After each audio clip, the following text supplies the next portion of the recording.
اعوذ باللہ من الشیطان الرجیم بسم اللہ الرحمن الرحیم نحمده ونصلي ونسلم على رسوله الكريم اما بعد فاعوذ باللہ من الشیطان الرجیم بسم اللہ الرحمن الرحیم۔ قابل صدر احترام میرے عزیزی وقار اور میرے سامعین، السلام علیکم ورحمۃ اللہ تعالی وبرکاتہ۔ الحمدللہ ہر روز کی طرح آج بھی آپ حضرات کے سامنے میں حاضر خدمت ہوں آپ کے سوالات کی جواب دینے کے لیے۔ آج ایک بہن نے سوال کیا ہے کہ عام رواج آج کل چل رہا ہے کہ بعض عورتیں بیٹھ کر نماز پڑھتی ہیں، کیا عورت بیٹھ کر نماز پڑھے؟ کیا عورت کی بیٹھ کر نماز پڑھنے سے نماز ہو جاتی ہے یا نہیں؟ بھائی اپنے بہن کو میں سوال کا جواب دینا چاہتا ہوں کہ بہنا، بات یہ ہے کہ بغیر کسی عذر کے بیٹھنا یہ بالکل جائز نہیں ہے۔ اگر کوئی کسی عورت کو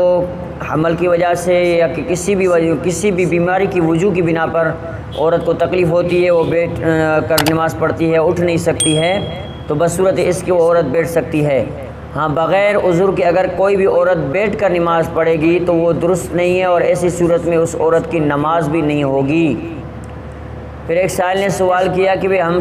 ٹرین میں سفر کر رہے تھے، تو ٹرین میں سفر کرنے کے دوران کیا ہمیں قیام کرنی چاہیے؟ کیا ہمیں قبلے کی رخ کرنا چاہیے یا نہیں؟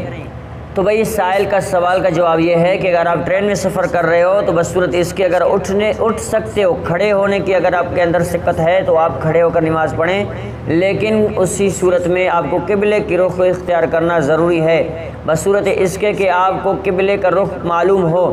اگر آپ کو قبلے کا رخ معلوم نہیں ہے تو آپ ٹھہرا کر یعنی غور فکر کر جہاں آپ کا دل کہے، لوگوں سے پوچھیں تو وہیں آپ قبلہ رخ کر سکتے ہیں۔ لیکن ہاں، بصورت اس کے کہ آپ کسی ایسے سواری میں سوار ہیں کہ وہاں وہ سواری رک بھی نہیں سکتی ہے اور اس میں آپ رخ بھی تبدیل نہیں کر سکتے، جیسے کہ بعض دفعہ یہ کوچ وغیرہ ہوتا ہے، بس ہوتا ہے، یا لمبی سفاری میں جو ہے نا یا ٹرین کے اندر ہے کہ ایسی صورت اختیار ہو گئی ہے کہ آپ کھڑے ہو کر نماز نہیں پڑھ سکتے اور رخ بھی تبدیل نہیں کر سکتے، تو بس اس کے جہاں آپ کی منہ ہے ادھر یا منہ کر کے نماز پڑھ سکتے ہو۔ پھر ایک سائل نے سوال کیا کہ بعض مرد نماز پڑھتے ہیں تو سجدے کی حالت میں جو ہے نا اپنے پاؤں بلند کرتے ہیں، سجدے کی حالت میں اپنے پاؤں بلند کرتے ہیں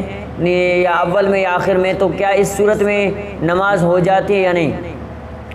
بھائی سائل نے جو سوال کیا ہے اس سوال کا جواب یہ ہے کہ بھئی وہ کہہ رہا ہے کہ نماز میں جو پاؤں جو زمین پہ رکھتے ہیں وہ اوپر کرتے ہیں، کیسے نماز ہو سکتی ہے؟ نہیں بھئی، اس سے شرط یہ ہے کہ سجدے کی حالت میں زمین کے ساتھ پاؤں کا ملنا ضروری اور شرط ہے۔ ہاں، اگر کوئی سجدہ کرتا ہے پھر سجدہ کرنے کے بعد جو ہے اس کے پاؤں اوپر ہو جاتے ہیں، یا پھر آخر جب سجدے سے اٹھنے والا ہوتا ہے پاؤں اوپر کر لیتا ہے، تو اس صورت میں نماز ہو جاتی ہے، لیکن نہیں کرے تو بہتر ہے، یہ یعنی کہ ناپسند چیز ہے۔ پھر آخر میں اہم سوال اپنی بہنوں کے لیے کہ بھئی عورتوں کے حالت سجدہ کا مصنون طریقہ کیا ہے؟ ہماری بہنیں جب نماز پڑھیں تو نماز کی حالت میں وہ سجدہ کریں تو سجدہ کس حالت میں کریں، کہ بھئی ان کی حالت، ان کی حیت کیسے ہونی چاہیے، ان کے قدم، ان کے پاؤں کی حالت، ان کے ہاتھوں کی حالت کیسے ہونی چاہیے؟ تو بھئی بات یہ ہے کہ سجدوں میں عورتوں کی کیفیت مردوں سے ذرا الگ ہے۔ مرد جو ہے ہاتھ ایسے خلاصہ کر کے جو ہے سجدے میں خلاصہ کرتے ہیں اور اپنے پیٹھ کو جو ہے نا رانوں سے جدا رکھتے ہیں، لیکن عورتوں کے لیے یہ ہے کہ اپنے دونوں پاؤں سیدھے ہاتھ کی طرف پھیلا کر اور اپنے پاؤں زمین سے ملا کر سجدے کے دوران اپنے دونوں ہاتھ اپنے سینے سے ملائیں اور اپنے سینے کو بھی اپنے رانوں کے ساتھ ملا کر سجدہ کریں،